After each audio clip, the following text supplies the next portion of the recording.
Welcome to Season 9 of CX in the Wild, where we venture beyond the ordinary, exploring the untamed edges of experience creation. These are the stories of dreamers and doers, those who craft connections at the crossroads of humanity and innovation. Now, let's join Dennis on the latest journey.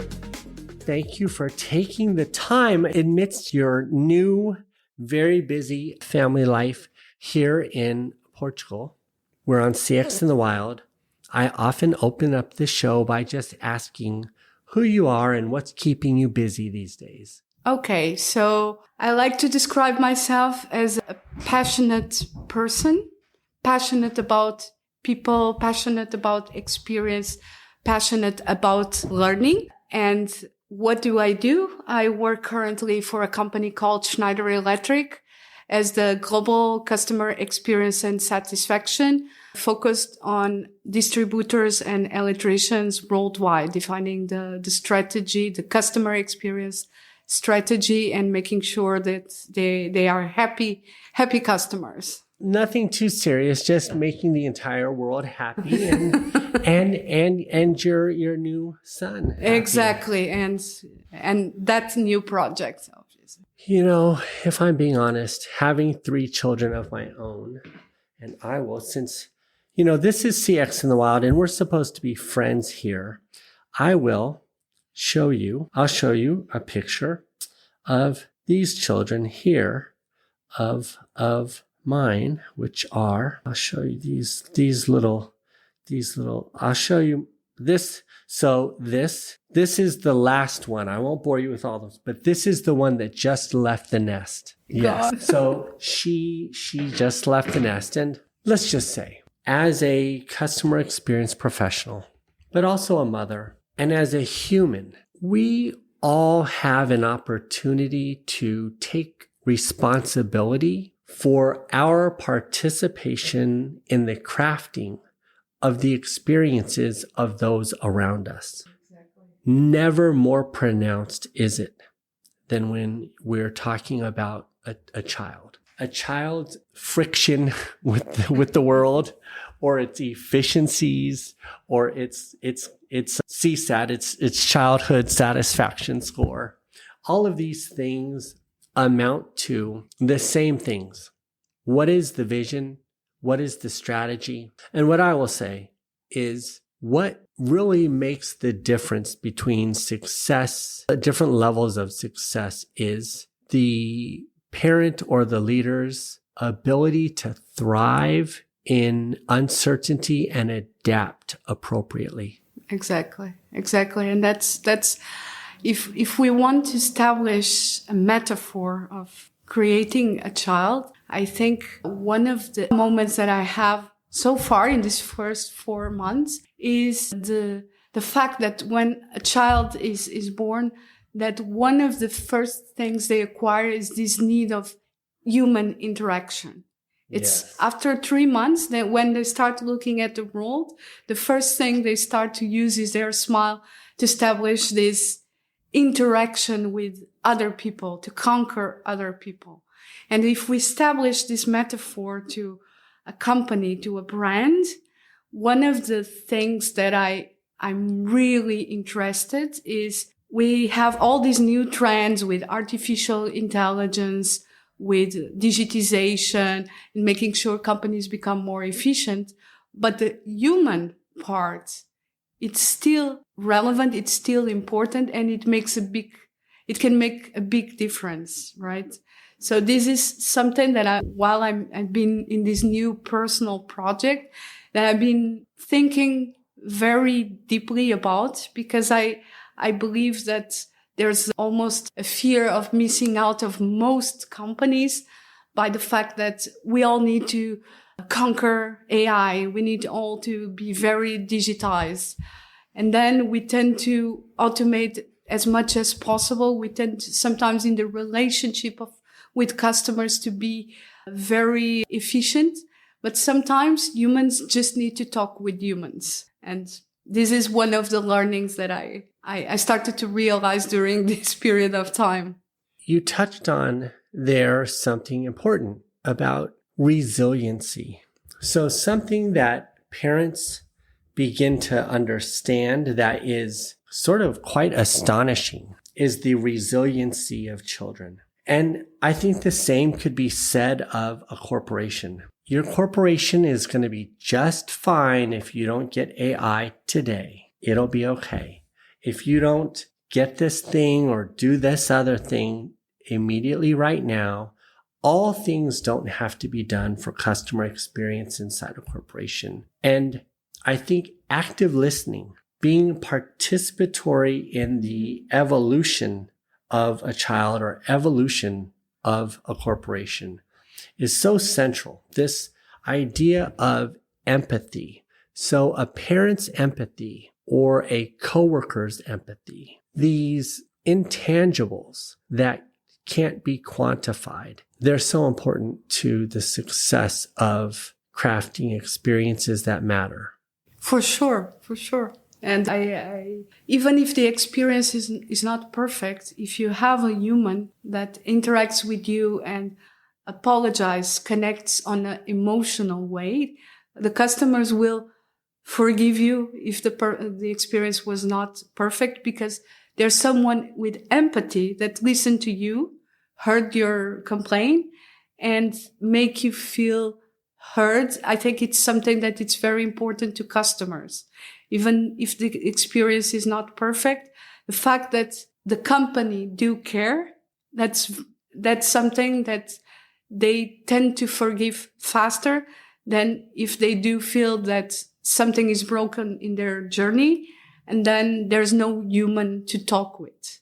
That's why I think the point of empathy that you're mentioning is so important. And during my experience and connecting with different customers, listening to them, that's what I'm realizing, that the part of this human relation, the fact that they know the people in the company. Today, I was in a summit about excellence in contact centers, and we were just discussing this, that, for example, in banking, here we were talking about a bank in Portugal, that the fact that people, especially from a certain generation, if the person they know in the branch changes for a different company, they will follow that person. So that's something that I'm really interested to explore more, especially because of my background before. I told you that I've been into different roles, especially in Schneider Electric. I've been very connected with a business process, also with a commercial process, commercial transformation. So I worked very closely with the sales teams. And this is a very important asset from a company, the people part, because humans, they still like to speak with humans. It doesn't matter if you are in a business to business company. Yes. Yes to everything you said. I've never thought about customer experience in the context of child rearing. I love meeting new people and just letting the conversation unfold, because you are talking about the relationships between people. And I guess for a child, we don't have expectations. As parents, we give up expectations of the child so that we can adapt. We understand what the child needs. And if as leaders, we stopped trying to solve customer problems, stopped trying to teach customers how to do things or teach them lessons, but yet tried to nurture them where they are as people. Because I think about, I can have two customers buying the same product. They're at different ages, different levels of maturity, different levels of emotional stress, different economic conditions. And to treat each child or each customer the same doesn't work. It doesn't work. And, I once heard this saying of, you have to have more than one child, because if one of them's messed up, then it wasn't your fault. So if you have more than one customer, it's not always the company's fault, for those customer experiences. But let's go back in time. You opened up, we were talking off camera. you have had a curious career. You're a curious, avid learner. That has been a theme, as a matter of fact, on the podcast today. Many people in this region talk about their thirst for knowledge and their diversity of influences. What sorts of influences and knowledge have you chased to get right here at this table? So that's a very good question. I don't have one single thing. I think it's a combination of the fact that I always, although I'm Portuguese, I always been very open to connect with other cultures because of this topic of diversity, of meeting different people. During my university time, I went to Amsterdam during 6 months to be with people from other countries. So although I have some topics that I really love, like customer experience, marketing, business plans, project management, and so on, I always try to take advantage of the opportunities that life brought me, or more or less prepare myself to be in the right place at the right time for those opportunities. So first, I started in consultancy in a company called Deloitte, one of the big four, actually in something called human capital, where we were working mostly with customer experience, mysteries, shopping, customer satisfaction surveys. So it was a lot of fun, a lot of work as well, as consultancy companies are well known for that. But it also brought me a lot of methodology of work. Then I started to get to know different people that I admired throughout my career, especially by understanding what would be their characteristics that would make me aspire to be like them. So I always had this idea that I wanted to stay as open as possible during my career, not being an expert in a very specific area very soon, because of me, having this passion for doing different things and learning about different things. So that's why I tried marketing. That's why I tried internal comms. That's why I tried project management. I work in different types of projects. I tried to be a freelancer during a period of time while I was transitioning to find my next job. And I know people tend to choose one of the well-known names that inspire them, like Steve Jobs, or to use this. I prefer to focus on people that I know, that I admire them for specific characteristics, like managers that I have that were very important in my career, especially by the fact of having this capability of believing in my strengths, giving me the space to grow. Then rather than, these well-known people, I admire them, I read their bios, but I think they still look for me a bit too high, right? Like genius.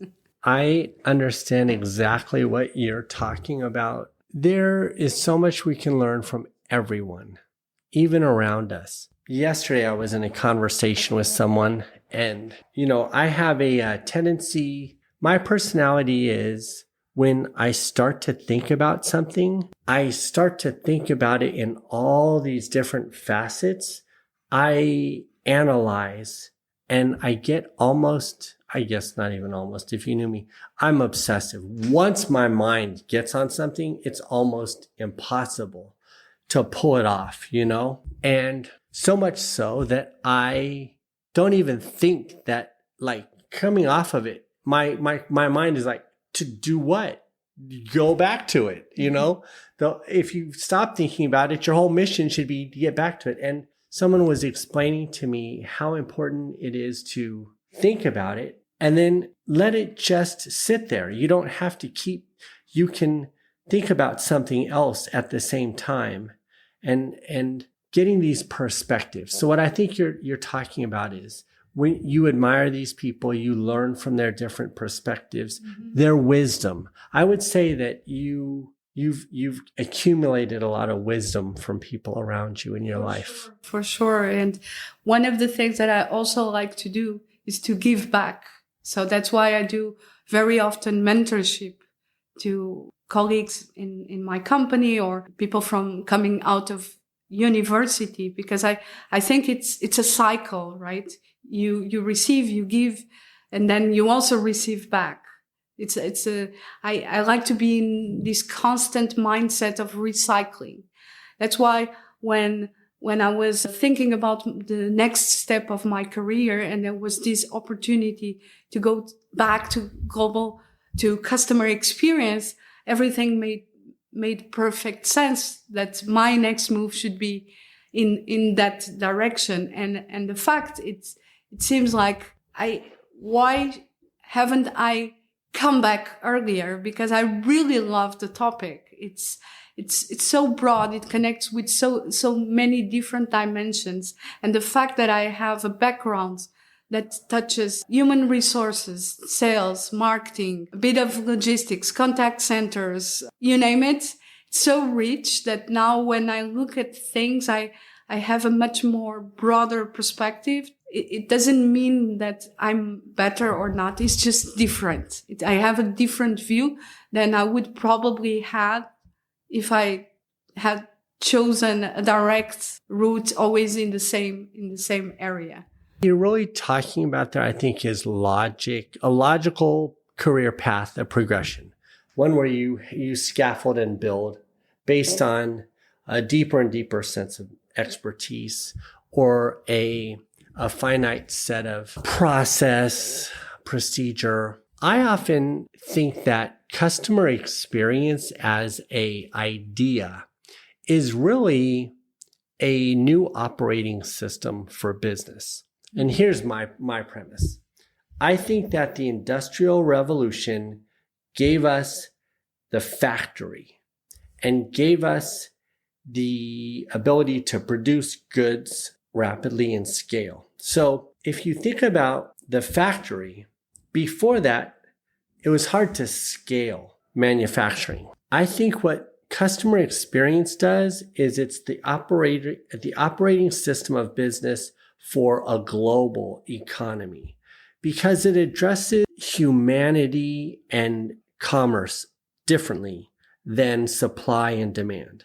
Before it was just supply, demand, but now there is a wider ecosystem that needs to be addressed. Different languages, different cultures, different belief systems, a vast range, a spectrum of economic prosperity. So all of these things need to be addressed in order for a business to scale globally. Mm-hmm. And I think CX is the operating system for business that does that. I never thought about that in that sense, but it's also it's about what we were talking a while ago about this human connection. It's not the same to talk with. You may have the exact same product, but it's not the same to talk with a Portuguese customer or an American customer or a Chinese customer. Although the product may be exactly the same, the way you sell it, the way you make it fit for the needs of those customers is different, right? And so I like the idea of this operating system, the translator of the product into the reality of the customer to establish that connection. And we were discussing also, I was mentioning to you on this summit that I was participating around this importance of establishing this emotional connection. And which is something that AI is still not yet there. We don't know if it's going to be there or not. Things are evolving quite fast, and you can have very deep conversations, but it's a fact that I like the idea of the operating system or the translator for the very specific cultural differences. I was mentioning different countries, but it can be also different generations, right? Because even inside of the same country, you have different generations which have different needs. They have different ways of interacting with the companies. We know that the younger people, they take a phone and they are do everything. I heard that the baby, it's one year, around 1 year, it's able to navigate in a phone quite easy, right?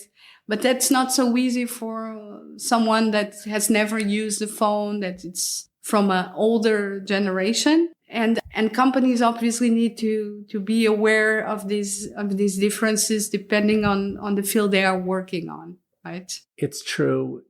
Everything is the further I get into customer experience, the more I just wonder, how do we personalize at scale? Because I understood customer experience when we were dealing with personas, but now that we're personalizing at scale, on one hand, Amazon, when I go on, it knows what my order was. It knows what I want next. It can do it for, I guess, everyone. But they're a rare example. They have the data to do it. A lot of it is still target and audience based.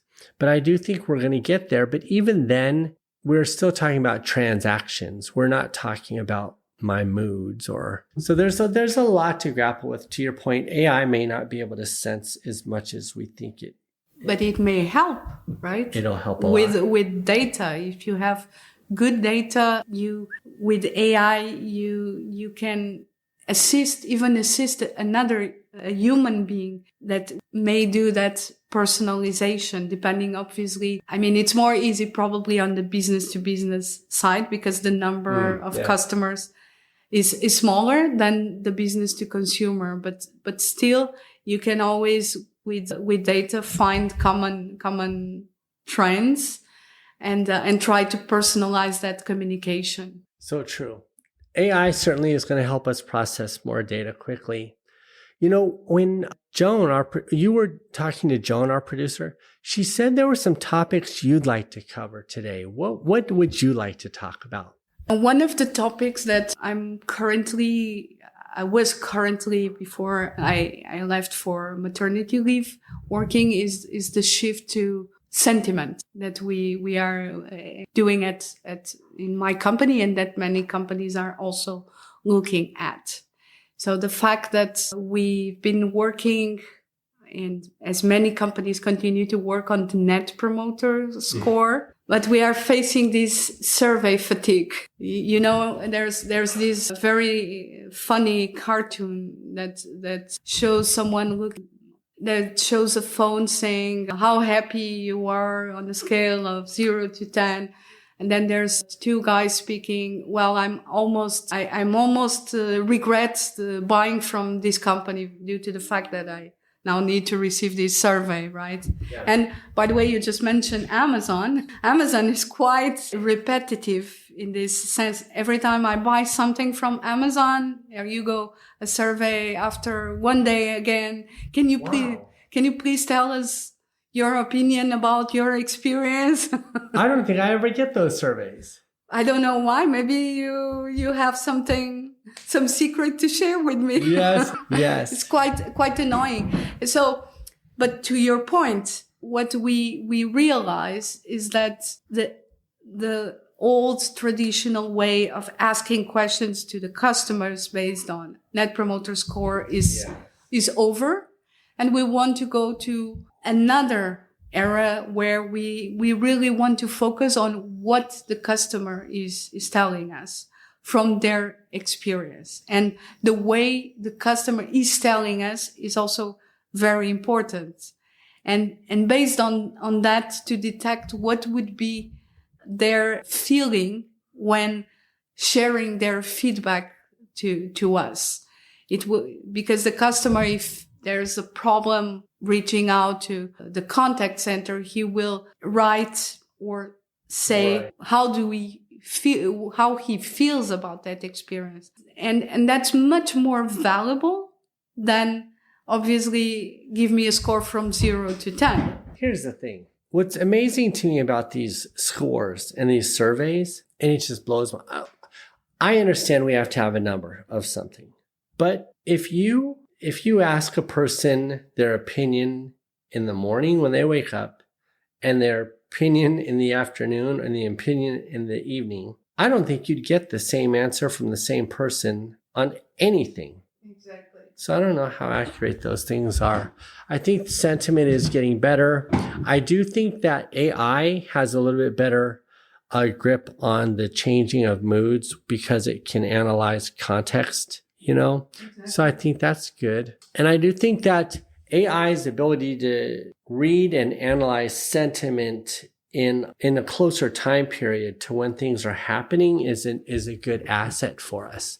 Now, in your global role, what does that even mean? What does global mean for your organization? So in our organization, we do have different teams that work with customer experience across all the countries. We have a very big community. We have people at the global level like me that work with specific personas. Let's call it this way, like distributors, electricians. We have many more. Obviously, we don't cover all the customer types because we do have different types of customers that we work with. I think the importance of this role, it's about making sure that we try to have a common framework in terms of the experience that we are providing. Because it doesn't matter if you are a customer in Australia or in United States, right? The brand that you are buying, it needs to share the same values, right? So the part of customer experience is a very important part to make sure that we also ensure that consistency across all the different countries. Languages, countries, borders. Yeah, it's exactly. And also to detect from the different countries what are the underlying insights and what do we need to change, because there are many things that are within the control of the country. But being a global company, as most global companies, there's common processes, tools that need to be fed by these insights that the different customer interactions are providing us, right? I'm focused on 2 specific customers, but there are other colleagues that are looking at the other customers. And then our mission is also to make the different stakeholders aware of the warning signs or the change of trends, also to look at what the other companies are doing. So it's very interesting because it's a role that you need to find your way to navigate, and also to become an advocate inside of the organization about customers. Because as it happened with most organizations I work with, there's a tendency sometimes for us to be too process oriented, too internal focused, and then to forget the big picture, which is the reason why we exist, which is being customer first. All great points. You were touching on there about something that was near and dear to my thought process, which was understanding our customers, but also understanding our competitors. And what is going on with our customers and our competitors are very important right before you got here. One of my clients, I have international clients that I do consulting for, and one of the competitors put out an ad that directly called us out, directly attacked us, and with an offer to, they're just for the record, the competitor is clearly desperate because we're awesome. And I guess they've resulted to this. But our team immediately, here I am sitting in Portugal, and this group is on the other side of the world. And they hit me on Slack and said, did you see this? What are the customers saying? What are the competitors' customers saying? What's happening? So I immediately had to do some research to understand what was said, What was the impact? What is the threat? What is the result? What has this done to our market, to our landscape, and our context? And luckily for us, turns out the general public did not like the attack, and in fact felt like it was, well, for whatever reason, I'll just say it backfired on them. So it was all a good thing. But to your point, as CX professionals, we have to know what's happening with not only do we have to try to make it easier for our customers, we have to know what's happening with our competitors' customers as well. Exactly. And also, I mean, if this is something that the customers like, because sometimes companies tend to push for something like this morning. I can use this example, autonomous cars, right? It sounds a terrific idea. It may come. We don't know when, but there's a lot of friction on that topic, right? The readiness of the infrastructure, the readiness of the people, the trust of the people, right?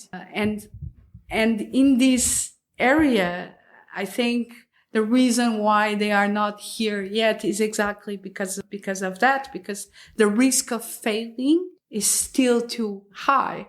In the US, we have some self-driving cars. Just riding around here in Lisbon, I'm surprised the human drivers can get us anywhere. I mean, let alone an autonomous car. But there's so many, it gets back to our worldview. Things are different parts of the world.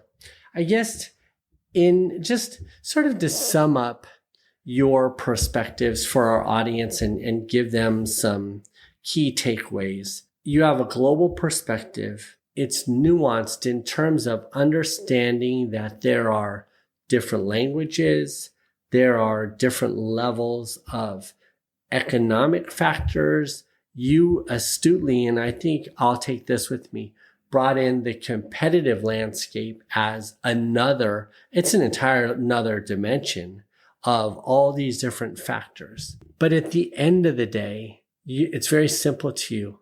It's that smile. It's that personal connection you have with your child, but we have with each other. How do you hold on to that one simple idea and execute it globally? That's a very good question. That's currently my challenge, right? But I believe the strength of a company is the people they have. And I'm very optimistic because I'm working in a company that has a very strong people culture.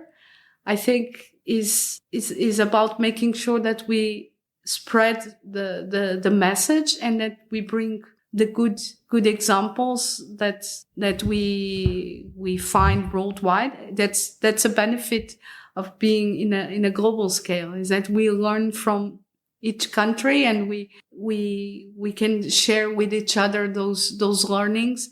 And one of the good things that we have inside of the company is this community of customer experts where we constantly exchange information and we are incentivized by contributing to each other's success. Wow, that's kind of unheard of. In the United States, it feels like no one's incented to work together for the customer. It feels like everybody's bonus is attached to some other part of operations. That's interesting. So do you manage this group in Slack or on Teams? On Teams, we have different internal, chat groups mm-hmm. where information is spread. There's a global customer experience team that animates all of this. How big is your customer experience team? I mean, working only globally, I would say they are around 7 people. So manageable.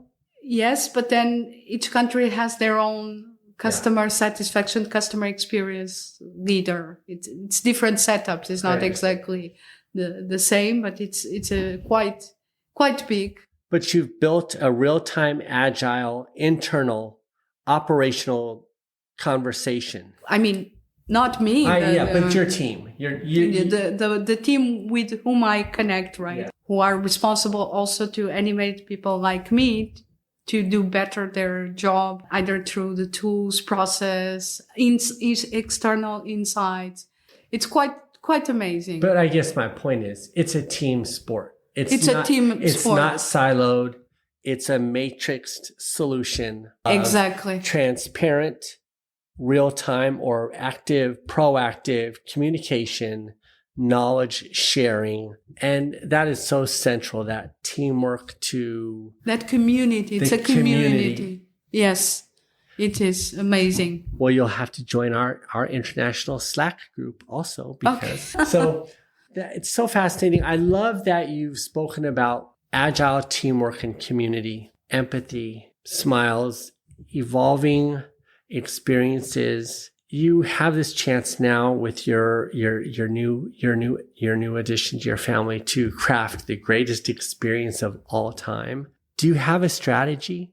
If I do have a strategy, well, I have a vision, which is if I could dare to dream, then he's obviously going to decide on his own destiny. Is for him to be first a good person, second to be a contributor, a positive contributor to the world, since we know we are facing very big challenges nowadays, and third that he is able to leave somehow his mark.